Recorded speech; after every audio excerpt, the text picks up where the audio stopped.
So I'm very pleased to welcome Stine Nilsen. She is the co-artistic director of the Candoco dance company from London. Candoco is going to open the festival, and I'm very pleased and glad about it.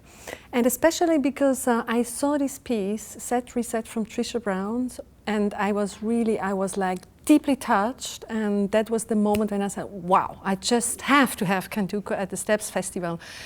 Can you tell us why is this piece in your repertoire? How does it came? Mm-hmm. Yes, so the piece Set and Reset, Reset by Trisha Brown Dance Company was originally made in 1983, and it was danced by amazing performers, Stine Petronio, Trisha Brown herself. It's one of those key iconic pieces in the history of modern dance. And when Pedro Machado and myself took over as artistic co-directors of Candoco, we wanted to really establish, really cement Candoco as a dance company. And I think that this we wanted to do. The dancers has always been very flamboyant and charismatic in Candoco's history, and often we have relied on theatrical work as well as more dancing work. And this piece, Trisha Brown's piece, is an abstract piece of dance. It is just movement for the sake of seeing the geometry of the space, for seeing the geometry of the body in space, and but very playful. And I think we wanted to say that if disabled dancers should be part of the history of dance, we should take a piece that is iconic in the history of dance and make this work with a cast that is different from what it had originally. Originally it just had non-disabled dancers in it, and with our cast, what it would do would illuminate and show something even more fundamental about what this piece is about. What do you mean by fundamental, what this piece is about? I think that this piece is a lot about the principles of dance, the principles of space. So Trisha Brown was interested in, well, she herself was like this kind of rebel and revolutionary in contemporary dance. She took, she really focused on what the body could do. And so ultimately, the principles that she's working with is weight and swinging and folding, and how the body swings and folds in relationship to space and geometry in space. And we saw this with non-disabled dancers, so we saw a language that was maybe recognizable as it needed to be with 2 arms and 2 legs. But actually, the principles of how to relate to spatial directions, the principles of how to swing and fold and let the weight make action-reaction happen in the body. This doesn't just belong to someone with 2 arms and 2 legs. It belongs to anybody that can move. So when you try it with someone, one of the dancers at the moment uses a wheelchair. So what you see is the rotation of the chair. You see the circular geometry, both in the chair, but also then translated into the body. Or for example, when one of the dancers uses crutches, you see the elongation, the extension of the direction in space. So I think that by having different performers with maybe both use different tools and has different body physical starting points, what it does, it makes us see the movement principle or the use of space, not just in one way, but in 2 or 3 different ways. So they amplify each other and they complement each other.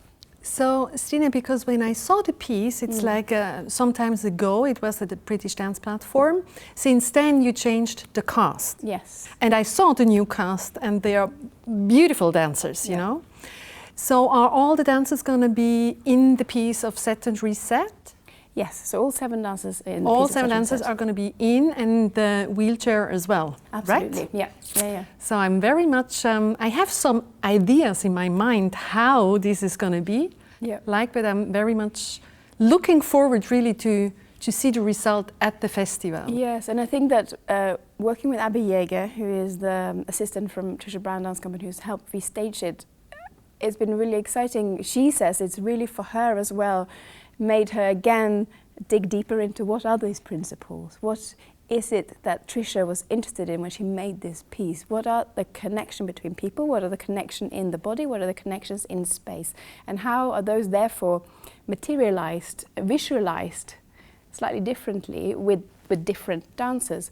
But again, that it doesn't compromise on what the quality of the work is. It doesn't compromise on the principles.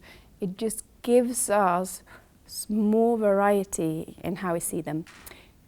The Trisha Brown, the set we said, has a very particular vocabulary. So all the dancers, regardless of their disability or not disability, had to learn the same movement material, but they had to then also make sure that that movement material worked in their bodies.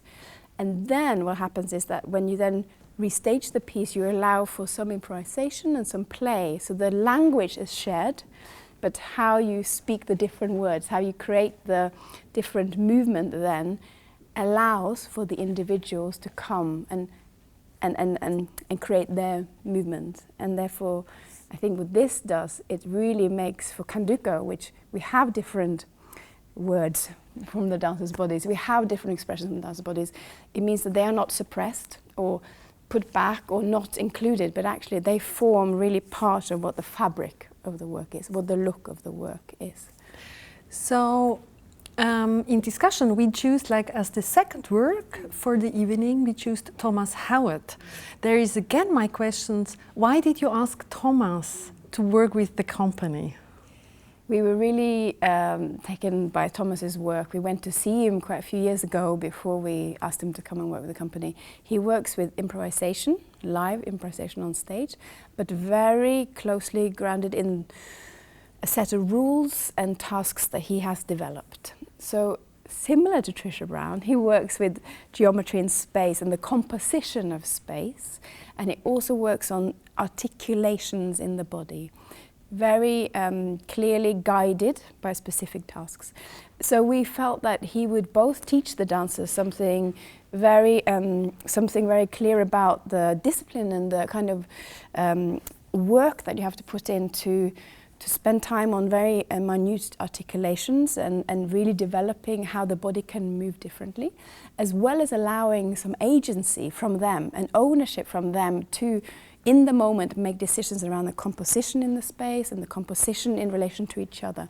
And so it felt very exciting as a company that is very much focusing on the individual input and how the group can work together, and that the voices of the dancers should be strong, to work with a choreographer that actually in the moment of being on stage allows for these voices to be heard, to be seen, to make an impact in the moment.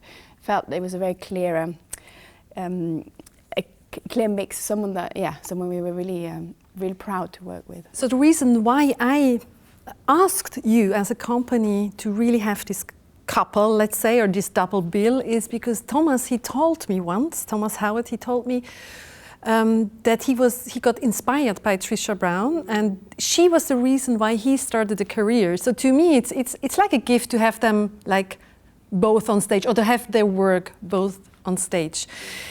There's another question I would like to ask you, because I have a personal meaning that diversity is going to be the future in our society.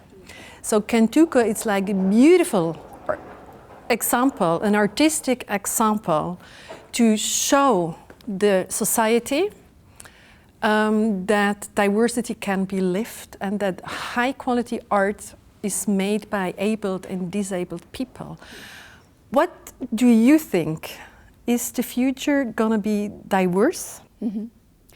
Yes, I do. I think the future is going to be diverse. And why? And why?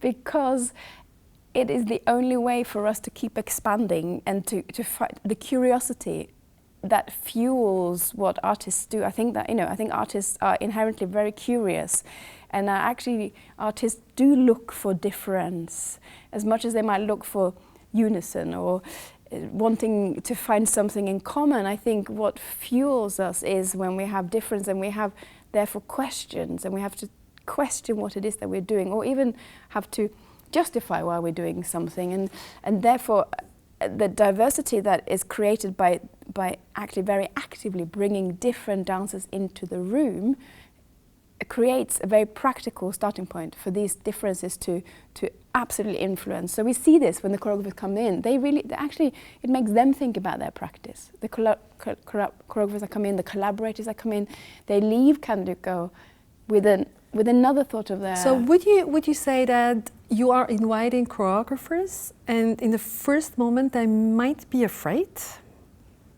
I think they are definitely slightly nervous.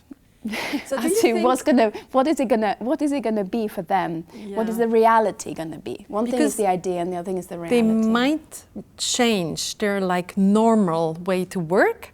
So what is it for people just out in the society? Because I think people are afraid of disabled people. Do you think? Do you understand that they are afraid? Yes, I think it's a very human. It's a very human reaction to wonder how someone else functions, how they work. And I think often when I speak to other people and they say, when I meet a disabled person, I don't know what to say to them. Do I need to ask them about what their story is? Do I need to find out why they are disabled? And I always say, why do you have to ask that question? Why is that important to you? And I think in the dance studio, it's almost like we don't have to ask that question because we are all there to move, to dance. And so yes, we find out the stories or we find out why, but it is not our first common point. So it's true that out in society, when we first see someone next to us, all we see is the first label or the first appearance. And if that appearance is very different from us, if they use a wheelchair, if they use a crutch, or if they speak sign language rather than a verbal language, or if they don't see us, I think we get stuck on this first layer of that person, not considering whether they are a mum or a sister or a brother or a daughter, or all the other human elements that we might ultimately be able to connect to. And I think, how can you break this? Yeah.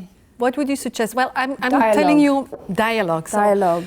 I would always say to people, just talk to them. And once you start to talk or to go into interaction, you're going to forget about the disability. Would you agree on that? Completely. I think dialogue and if anything, I think collaboration and dialogue is at the heart of what Candoco does. And I think it is the key to breaking down these preconceptions of with the fear factor that we find. Sometimes and maybe it's also to tell people that maybe the first thing they should talk about the weather rather than say what's wrong with you or how did you, what's your story. And I think maybe this is the thing, maybe by talking about what our worries are, how do we talk to each other, we should just talk to each other. But sometimes it is that first question or the first hello that is the most difficult, which is why I think that to see more visual imagery of many different people, so to have great pictures of dancers, of Paralympians, of disabled people around in TV and media everywhere, will also help break down our fear of that first step, to see difference, not as difference, but as part of the everyday life.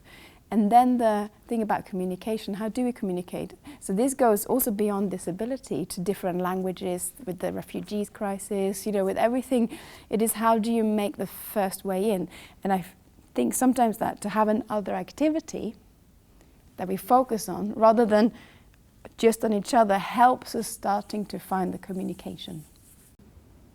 So we do hope that people are just going to start to communicate and that you're going to be an inspiration for that. Thank you very much for coming to us. Thank you for inviting us. We're very happy to see you to be soon. here. Thank you, Stine. Thank you.